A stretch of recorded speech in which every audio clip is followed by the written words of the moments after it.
এটা কি করছিস? এটা অবলেট দিয়ে খেলছি। বললে তো এটা শক্ত না তরল। তুই আর কত জিনিস নষ্ট করবি বলতো? কোথায় নষ্ট করবো? এটা কি করেছিস? আটা, আটা তোর এই যে দামি 60 টাকা দিয়ে সেদিন ফেভিকল আটাটা নিয়ে এলাম, এইভাবে না নষ্ট না, করেছিস? এটা তো নেই। এ দেখো।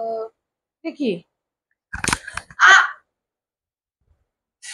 আহ! জিনিস নষ্ট করা বন্ধ করবি।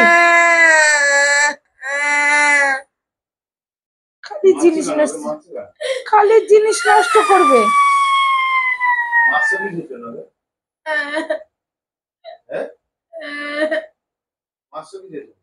তুই কিভাবে জিনিসগুলোকে নষ্ট করে এগুলো? ক লাখ টাকা? এই যে, এই যে আটাগুলো কিনে আনো প্রত্যেকবার, নিয়ে সেরকম করে নষ্ট করে গায়ে লাগে। লাখ টাকার জিনিস নষ্ট করে যেটা মারলে কেন?